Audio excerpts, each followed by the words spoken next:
Leading Britain's conversation, The Nigel Farage Show. Mr. Nigel Farage.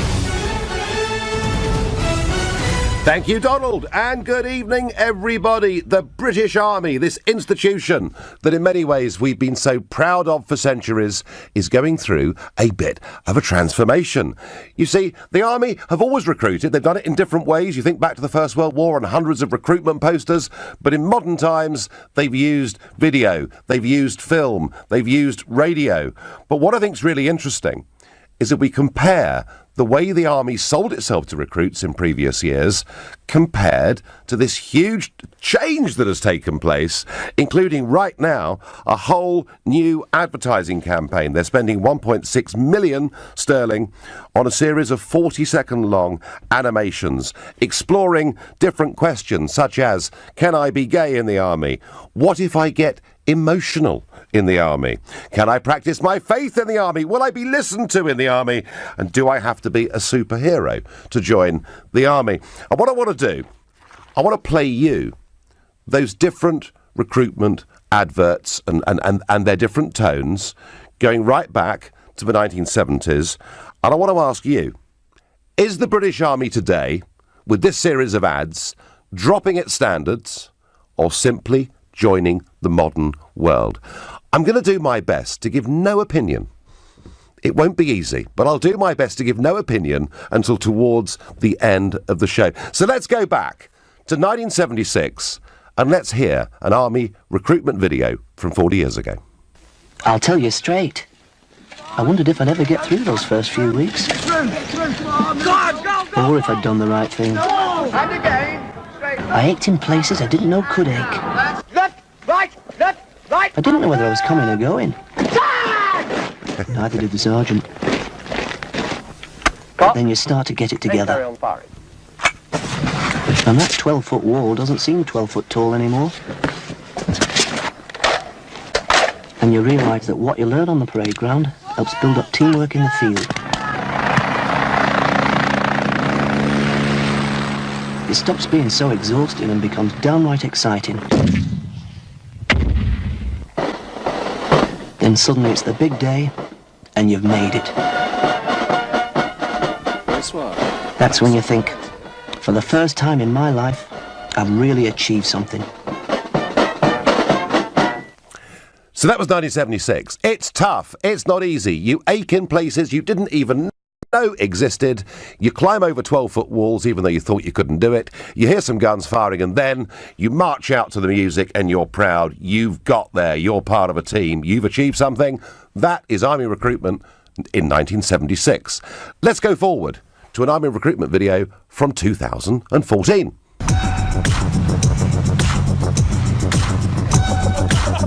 With thousands of full and part-time jobs available now, there's more than one way to be the best. Apply now. Search Army Jobs. And that video is very active and dynamic. It's people doing assault courses and jumping over things and actually, I have to say, looking like super fit fighting people. But the slogan, be the best, which of course to many in the modern world is wrong. It's bad because that's elitist. But then shouldn't the British Army want to be the best? I don't know. But let's move forward to modern, softer, somewhat more emotional times. Let's go to 2015 and hear an Army recruitment video from then. Don't join the Army. Don't what? Don't stand on my own 2 feet. Don't do something important. Something that makes a difference. Don't realise I can do more than I thought. More than you thought. Don't become a better me. Well, that was 2015. That was dealing with negative prejudice against the Army. Didn't sound very happy or proud, did he? Or I found that, frankly, that'll put me off joining the Army, I think. But let's go absolutely up to the modern day. Let's get with Mrs. May's Modern Britain. This is the very latest 2018 Army recruitment video. Man up. Grow a pair. It feels like as a man, you can never express your emotions. I thought joining the army would be 1,000 times worse. That any sign of emotion would be a sign of weakness. That would have it ripped out of us. But once you're in, you realise no one is a machine. The army is family. I've probably told them things I wouldn't even tell my own family. There's always someone there to talk to, or even just make you laugh. Well, there we are. Not too much about guns or exercise or fighting, but quite a lot about emotion and how you deal with it. Maybe, folks, maybe people like me who think the army should be proud of being elitist and wants to get the fittest and the strongest and the best people. Maybe we're desperately outdated and it needs to be a lot kinder and a lot fluffier. However, Colonel Richard Kemp, the former commander of British forces in Afghanistan, had this to say. While it's a good thing to have an army that is representative of the society as a whole, of all aspects of that society, that's only of secondary importance. The most important thing is to have a fully manned army made up of people who want to and are prepared to go out and fight. The army has a recruitment crisis. It's had a recruitment crisis for some time. And the same applies, absolutely, to the Navy and the Royal Air Force. And one of the reasons, of course, is that we have been cutting. You know, people who've come back from tours of Afghanistan and have been made redundant. These are, I think, the negatives that have been sent out from the army.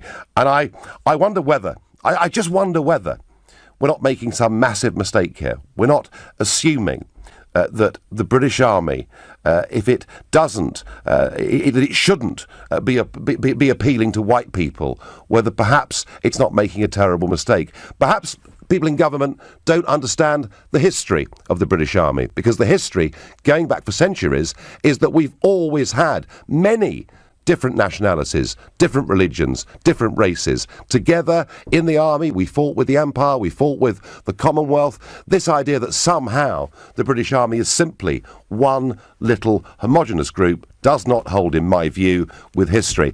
So I'm asking you, which of these ads works, the old ones or the new ones? Is the army effectively dropping its standards or joining the modern world? Tell me, maybe you think the Be the Best adverts are the right ones, in which case call me on 0345 6060 973. Perhaps you think it's no wonder they can't recruit, given some of the adverts they're putting out now, in which case text to 84850. And maybe you can give me some ideas and some slogans for what the army needs to do to recruit. And you can do that on Twitter by using the hashtag Farage and LBC at LBC. And you can watch me on Facebook and comment there too. And I am particularly keen to hear from individuals or families that have been involved with the British services over the years. My first caller is calling from very much an army town of Aldershot. His name is Craig. Good evening.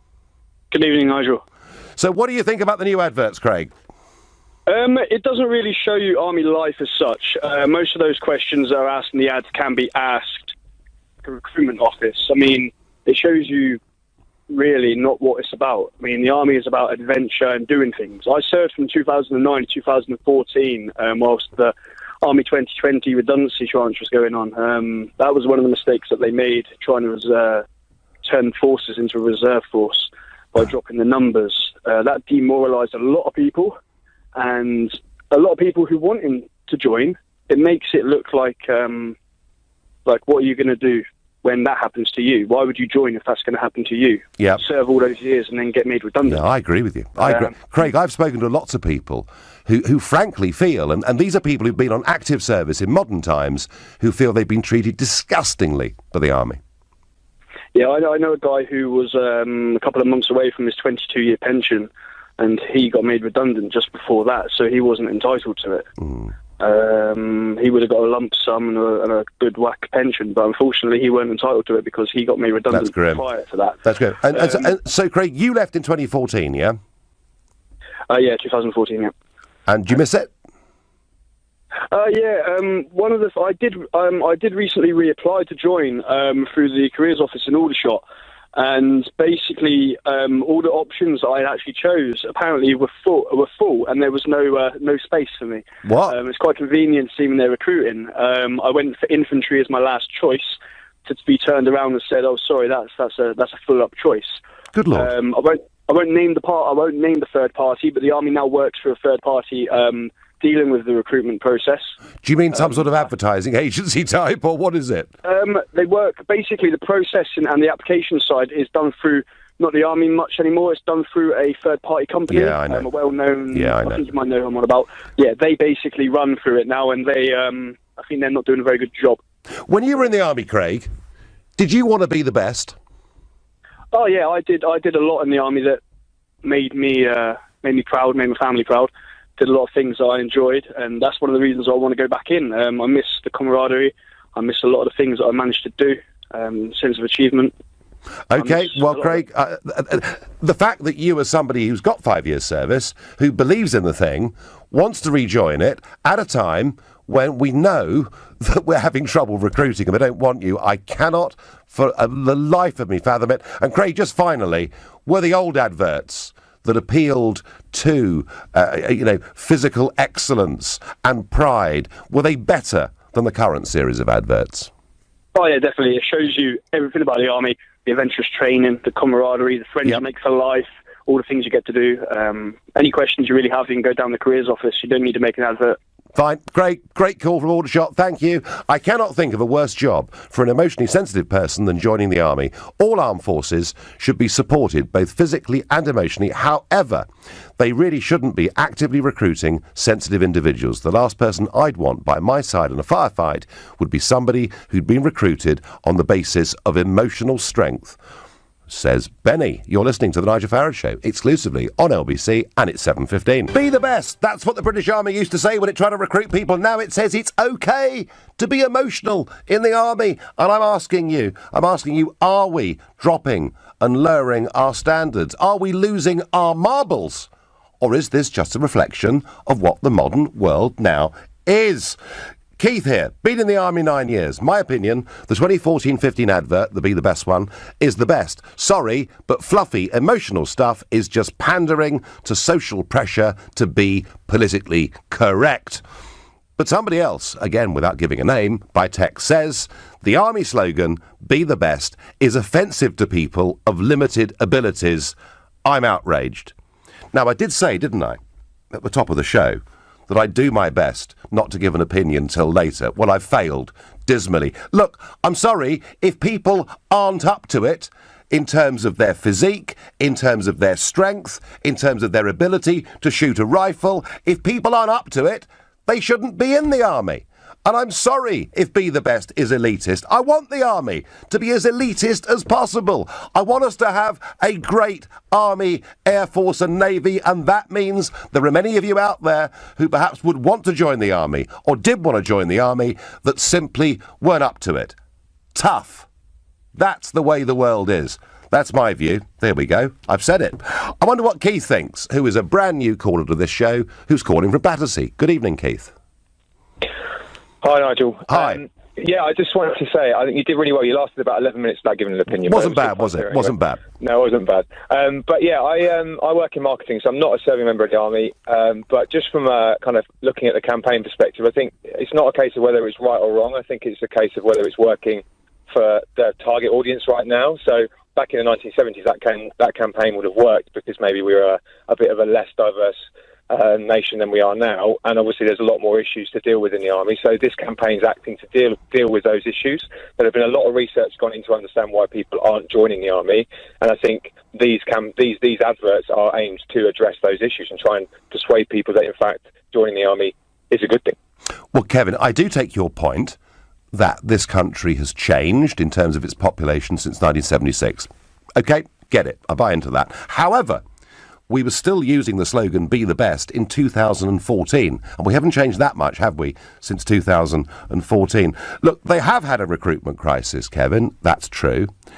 But the idea that we somehow become slightly apologetic about being a dynamic, fit, fighting group of people that climb over 12-foot walls and fire rifles, and we talk about people's emotional well-being.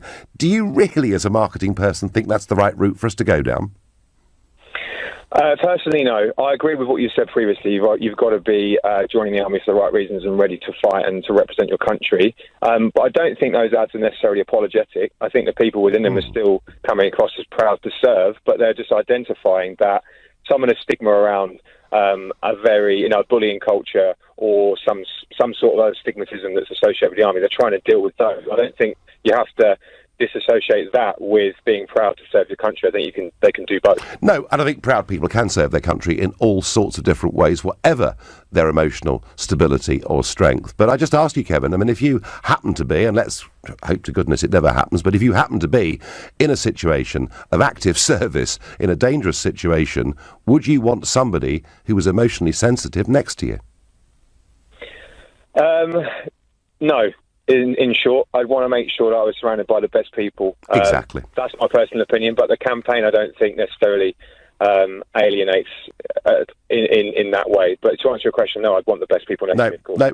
Kevin, OK, you make the point. They're having a problem. They've spent money and time and research on this, and I do understand that. But my experience, folks, through politics is I've spent money over the years on research and on data, and some of it was great and useful, and some of it was frankly fit for the bin. Stella is calling from Glasgow, a new caller. Good evening, Stella. Good evening, how are you doing? I'm well. Now, I understand that you used to work in army recruitment. That's correct, yeah, and I'm still a serving soldier at the moment. Right, OK, so you've given us a false name, I would assume. That's correct, yes. Yeah, fine. So, Stella, have I got this wrong? You know, I basically feel that Be the Best is a great slogan. It's about pride in the army. It's about getting the best people. And I really worry that... I think... Go on. What we do is hard. And, I'm not trying to say that people can't do it, but, there is not every person, like your average Joe, could be in the army. There is a reason why it's as hard as what it is. When we go on deployments, not everybody can react in a professional way that we need, and to have the mental and physical robustness that we need to protect this country and to also protect civilians in different countries also. Yeah, Stella, I'm absolutely buying into everything you're saying. So tell me, as somebody that works in army recruitment, why have they gone for this style of advert? So in my 2 years working in recruitment, I saw progress with the takeover of the civilian company that the army has involved in the recruitment process. And I believe that they're trying to give this civilian organisation free rein, basically, to see if it works. I don't believe they believe in it. I certainly don't think any soldier, if you were to ask any soldier or serving officer or whoever that's in the military, actually watch these adverts and go, these are good adverts. But I think they're trying to become more inclusive, because there is, that stereotypical sort of a soldier or an officer being racist, not inclusive, and that's just not the case. One of my best friends is mixed race, and she's Muslim. So I think these adverts are trying to break that boundary of what people assume to be the lack of openness to cultures and diversity. And I think they're just trying to bulldoze that barrier, and then hopefully we go back into a harder approach, if you like. All right. Well, Stella, you or I are not allowed to mention the name of the third party. Yes, obviously not. Because you wouldn't get sued because you've given a false name, but I would. So we can't mention the firm that it's been subcontracted out to. But in short, Stella, are these current adverts that are being put out politically correct nonsense? I believe so, because, people, if you were to ask anybody in the street, what do you think of the army? We're supposed to be the best. We're supposed to be elite. We're supposed to be robust physically and mentally. And to, soften it up, we're kind of, the people who are serving, that's not respectful for the people who have died. No, it isn't. And it's not respectful for the people who continue to go out there over Christmas, spend, years of their life in the military abroad, fighting for this country, for them to be just, swept aside, if you like, with what they've been through, by making it look really soft and easy, because it's not. It's not, and nor should it be. Stella, great call. Thank you very much indeed. And Stella, I thought they're very enlightening, saying actually, and she works in army recruitment, no one believes in this. Well, why doesn't someone in government step in and say enough? I'd love them to do that. I wonder what Duncan in South Harrow makes of all of this. Good evening, Duncan. How you doing, Nigel? How's yourself? All right?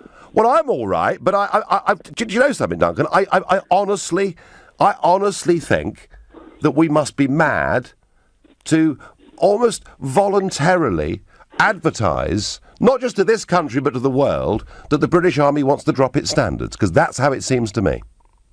Well, I don't know. I'm an ex-soldier myself. You know, I mean, I served 9 years in Highland Regiment, and you know, I served with some good guys. And I think if you can get through the basic training, I think if you can get through the psychological side of the British Army, yes, and become part of the team, become part of the troop, you will become a good soldier. Whether you have issues before you come in, you know, the Army's a great place for helping people. Not less, you know, I didn't have a particularly great tenure in the Army. I came out, I was disabled out of the Army, but I do believe there's a lot of good people out there that don't get the chance because they think, do you know what, I'm gay. I don't, you know, I don't know, I'm not tough. But you know what, we can turn you, or them guys can turn you into somebody else. You know, not necessarily somebody else, but someone better, or not even better, someone who can believe in themselves. You know, and if you don't cut the mustard, then you're out. That's the bottom line of it, really, Nigel. You know, if you don't cut the mustard, you're out. You know. No, Duncan, I do get your point. People join the Army, and very often, and I've spoken to lots of people say, well, do you know what? It made me. It put me into a team. It taught me skills. It turned me into a good guy. Yeah. God, you know. Yeah. No, Duncan. I mean, and that's a wonderful testimony to what the Army can do. But in terms of its outward appearance, Duncan, shouldn't the British Army be telling the people of this country and the world that it wants to be absolutely the best? Well, we are the best. We are the best. There's no doubt in that. You know, we prove that more often than not. You know, there's not another country in the world that can stand up against us, really. You know, all right. For what we have done. You know, so we are the best, and we are trying to recruit the best. And if these guys or ladies that come forward and want to join the Army, if they get through the basic training, which is no pushover, beyond that, you know, even basic Army training is hard work. And if you know, then if it doesn't suit you, you'll be out. But I understand what you're saying. I do understand. You know, I mean, I joined the Army when the slogan was "Be the best." Exactly. And I intended to be the best. Good man. And I want the best for the British Army. You know, and yeah, sometimes I think, you know, we shouldn't spend lots of money on over-publicising something that was a working thing in the beginning. You know, if you want to join, you're joined, whether you're gay, bi, you join anyway. Sexual, or whatever you're joined. All right. Duncan, listen, I thank you for your call. And Duncan, they're actually giving a great testimonial, having served 9 years in the forces. Now, remember, back on Monday, I went to see Monsieur Barnier, the European Union's chief negotiator, and I left that meeting less than pessimistic. Well, today, a big cast of big British businessmen, including Lord Digby Jones, the former Director General of the CBI, went to meet Michel Barnier. We'll get Digby Jones's reaction in a minute. But for now, you're listening to The Nigel Farage Show exclusively on LBC. It's 7:30.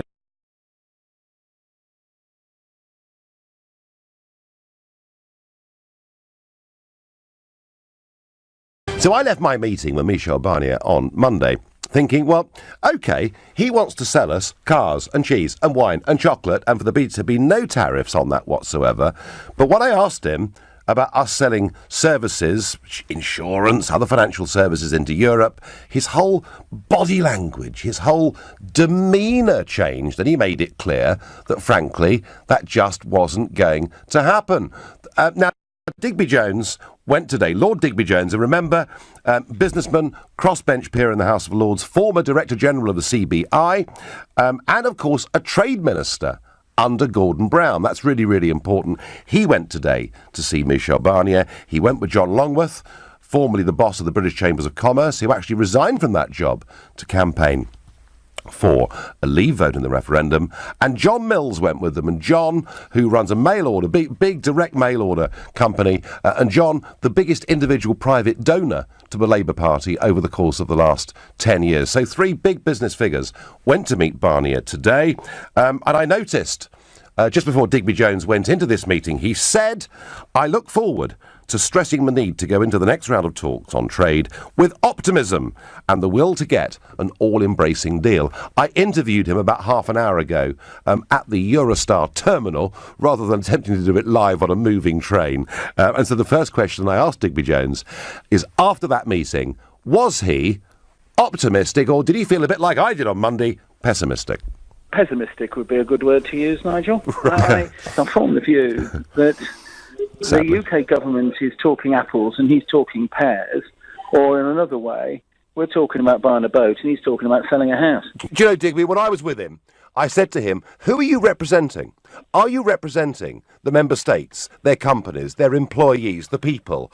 Or are you representing this glass and steel building that we're in? And I think you form the same impression. He's playing a political game here, isn't he? Oh, yes, I was left in no doubt. By the way, he was utterly courteous. He wasn't in any way arrogant or whatever, although, he's on record as saying, I'm a Gaullist politician from France, and I expected the arrogance that comes with that, and I didn't see it. I mean, to his credit, he was utterly charming and indeed hospitable. But without doubt, he is representing Brussels, the status quo, and nothing that we do is going to change that. And we are approaching this as, come on, this is trade, it's in everybody's interest, let's do it. And he's saying no. I heard him say very clearly he's happy for a tariff-free deal on goods, because, hey, they sell us quite a lot of wine and champagne and cheese and chocolate and motor cars. But when I mentioned financial services, I saw this man's whole body language change, his demeanour change. He literally is utterly resistant, in my view, and I wonder whether you share this, to any form of deal on financial services. Absolutely spot on. It's 80%. Services generally is 80% of our GDP. Financial services is a genuine value added, and people listening to this tonight, they'll say, but just a minute, look what trouble it gave us in the crisis. But it is 8% of our national earning wealth. It's 12% of our tax take. So it's the genuine value-added sector of our economy. If you add on top of that your accountants and your lawyers and all that stuff, you're into big stuff. Yeah. Now, only 8% of it is linked to the EU, but it's an important part of it. Do you think, in your experience of all of this, are there figures within the British government who've got the clarity of vision to grip this and say, and stand up firmly to Barnier and say, look, unless you're prepared to give and start giving now, we will walk out on WTO rules, which actually, folks, will hurt you more than us. Do we have people of the strength to do that? Well, I think we'd have people of strength to do it if they were people who carried the clout. You see, I'm not too sure they get it, Nigel. I mean, what I would like to see is I would like to see our negotiators in March, which is, I understand, when they're going to sit down and do this to start with, and say, we just want on day one, are you going to include services, and are you going to include specifically financial services? Because if you don't, why don't we save everybody an awful lot of time, and we'll give something else if we do that, Absolutely. Which is we'll give the businesses of the UK and Europe the clarity of knowing they can plan their lives and their businesses on WTO rules. And I want more businesses, I want more people to say, we are where we are. Now, how do we get stability and plan for the future? The answer is, we're going to do WTO, Mr. Barnier, unless you will give us services. And if you won't, we're all over 21, we all understand where we are, and the answer is, we will leave. And then we can save everybody a lot of trouble and get on with it. Well, that was Lord Digby Jones, and I have to say, taking very much the view that I took from my meeting with Mr. Barnier back on Monday. And I just wonder, I mean, the very fact that these negotiations on trade aren't even going to start until March tells you something, in my mind, about their attitude. I worry that we're about to go into a very lengthy and perhaps very expensive process with a group of people who clearly don't want an all-encompassing deal, and we certainly shouldn't even contemplate paying them 40 billion sterling if we're not going to get a reasonable end result from it.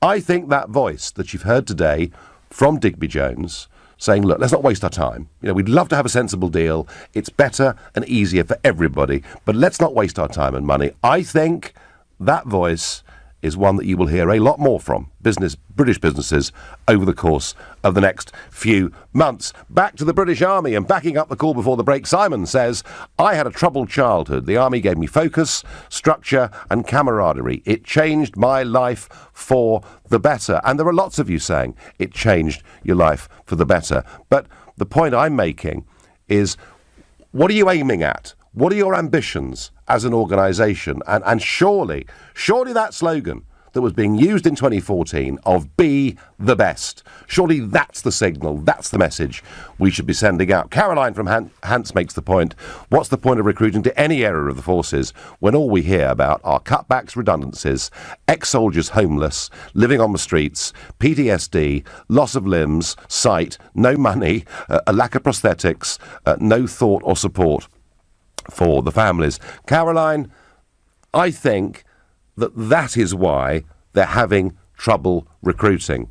They're having trouble recruiting because the message that's been going out over the last few years is the last few successive governments have asked people in our services to give more and more, and we in return have put back to them less and less. And I think morale is very bad. I don't think changing these adverts is somehow going to make that better. I think there's a danger it might give us lower standards. If our army is not the best, not elitist, and it is fighting an army that is the best, it's got a problem, and it's likely to come second. I get by text, and I have to say, I do rather agree with it. James is calling from Newcastle, a new caller to the show. Good evening, James.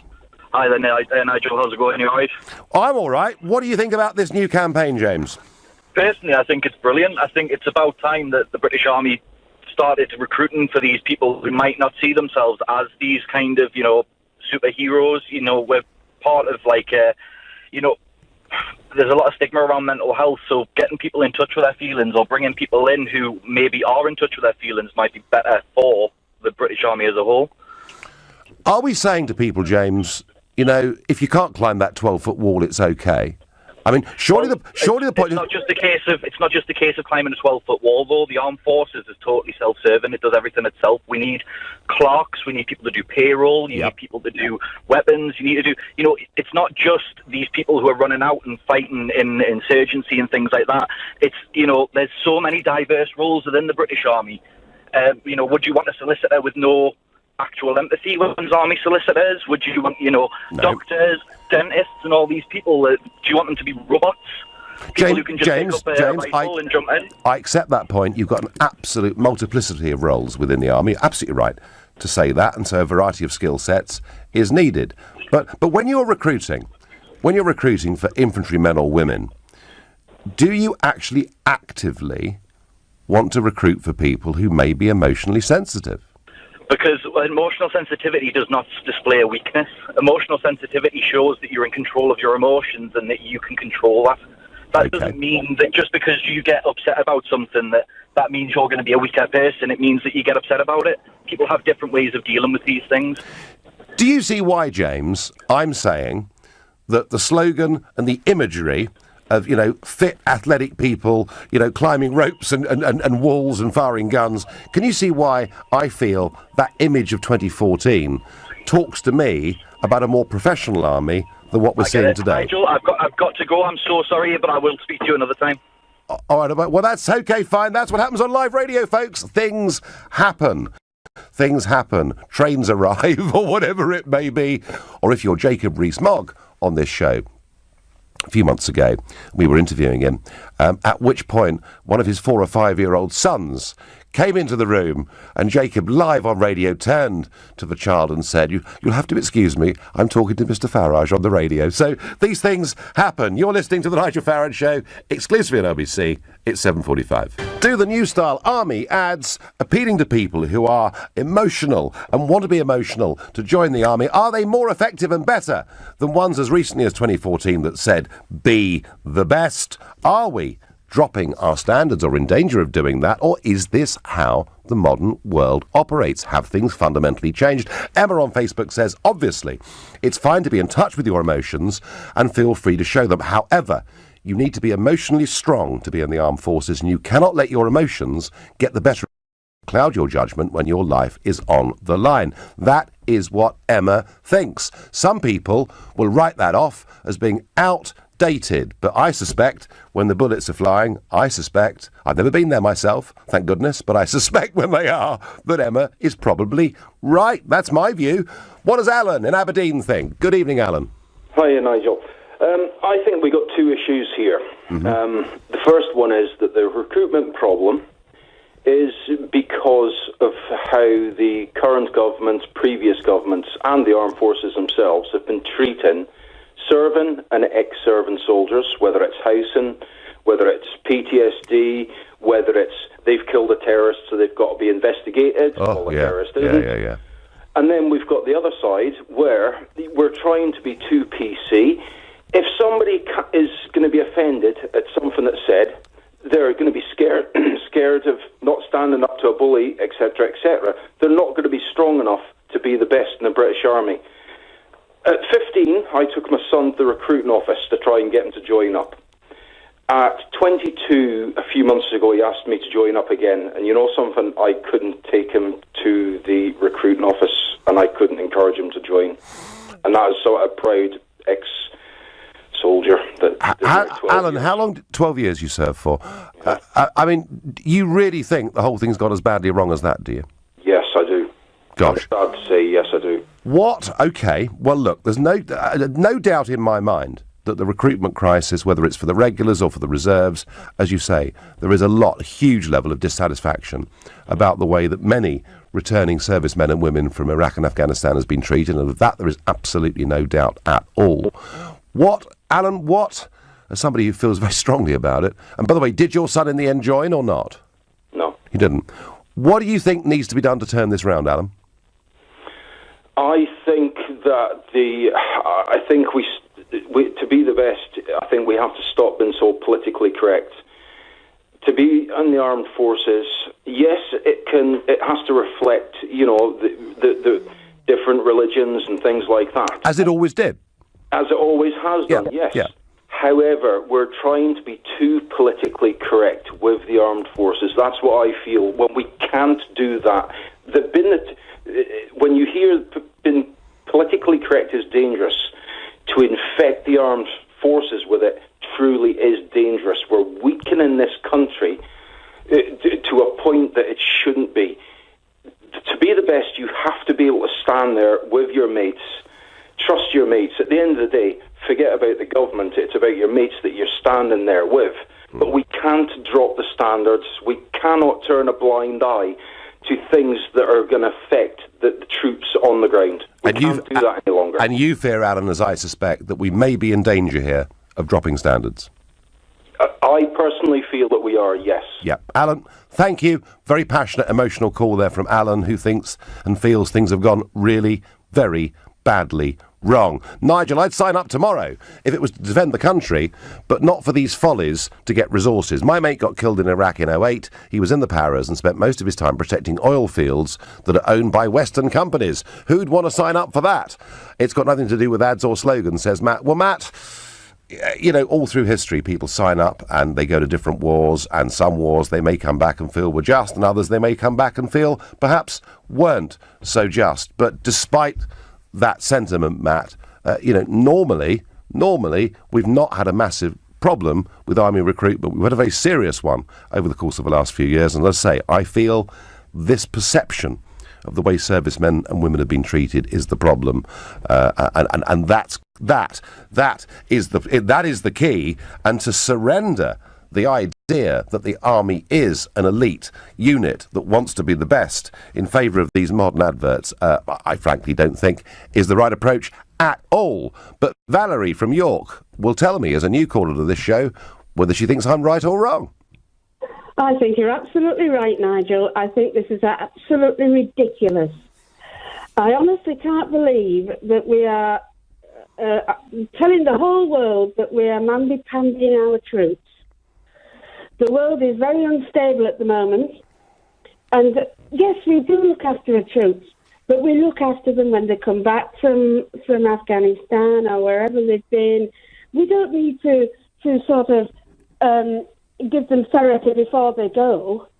I honestly and truly feel so angry about this. And I'd also like to mention the poor guys in the First and Second World Wars that didn't get an option. They were just sent off to war. Half of them didn't, more than half didn't probably come back. And I just think, what is this country coming to? I really, honestly, truly think, what is this country coming to? Well, I actually served voluntary in the Royal Observer Corps and in the Special Constabulary for 20 years. And I never got paid for any of that. And believe me, in the police I saw a lot that I'm not going to actually repeat on there because I haven't got time. But, you know, we all have to go through things. People that aren't even in the forces have to go through things.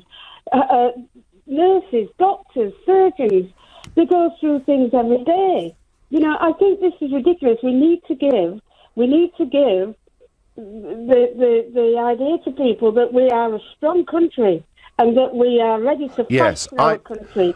I have to say, Valerie, and the only thing I would take issue with what you've said is, you said we look after our soldiers when they've come back from Afghanistan. I'm not sure we've done that as well as perhaps we could have done. But the message it sends is very interesting, isn't it? Because I actually think it is sending a message that we're prepared to drop our standards and to take people... Well, I can see the ISIS. I can see them laughing their heads off. Do you think so? I think all our enemies are laughing their heads off. Valerie, you sound pretty angry about this. Angry, Nigel. Yeah, OK. Well, a very plain-spoken Yorkshire woman, Valerie, there, who really thinks this is a load of namby-pamby nonsense. What does Lee, another new caller to the show from St John's Wood, think? Good evening, Lee. Good evening, Nigel. How are you? I'm fine. So what do you think? Will these adverts work? The problem with this recruitment crisis, I honestly don't believe there is one. I mean, my daughter has been... She decided she wanted to join the army a year ago. Obviously, very proud parent. And since then, she went to the Army Careers Office where she had a very short meeting and she was given a date for it. It's called a PDA, her first appearance there, PDA. Yep. Given a date for the PDA. So a week before the PDA, they take her medical records. A week before the PDA, we get a letter saying, unfortunately, due to a medical condition, she can't join the army. Well, she's got no medical condition. But the problem is, as people have said before, the actual application process is now being taken over by a third-party company. Yes. And this third-party company basically aren't fit for purpose. So long story short is they've read her medical report wrong. It's their fault, but we've had to appeal. The appeal process took over 3 months, even though we contacted them continuously. Eventually they agree, yeah, sorry, our fault, off you go, young lady. She does her PDA about 2 months ago. She had to do PDA stands for? A personal development. It's a one-day... Because I think girls have to go for it rather than boys, just to make sure that they're near the standard required. So personal development assessment, or whatever it is. Right, fine. Yeah, something like that. So on this personal development assessment, you have to do a run, you have to do some lifting, and they give you a presentation. Well, she does the run. They can't do the lifting because there's nobody there trained to do the lifting, and they can't do the presentation because the electric went out. This is at the barracks. Doesn't sound as professional. Doesn't sound, Lee, as professional as it ought to be, does it? Well, then, but it gets better than that because then they say, right now, okay, she passed what she had to pass. You'll be hearing from us. This is now another 9 weeks have gone past. Right. So she phoned up the army before Christmas. Oh yeah, don't worry, you'll be hearing from us straight after the new year. Right, Lee, I'm gonna have to stop you, but I've heard enough to convince me that the private company that I cannot name for legal reasons, that this has been subcontracted out to, are not, to quote Lee from St John's Wood, fit for purpose. Important text, I think, here. Nigel, RE the Army. Don't misunderstand the emotional aspect. The Army will genuinely turn underachievers into achievers. Yep, I think that's right. And many calls tonight and messages have reflected that. It's just the question of how emotionally stable someone needs to be at the point at which they join. I worry we're about to lower standards. I really genuinely, honestly do. You've been listening to The Nigel Farage Show here on LBC. I'm back tomorrow night at 7. Coming up at 10 tonight, it's Ian Collins. But up next, it's Clive Bull. Nigel, thank you. At 9, it's the Legal Hour. This week we're focusing on divorce with Neil Russell, family law partner at Seddons. Your questions to Neil on divorce, separation and financial settlements.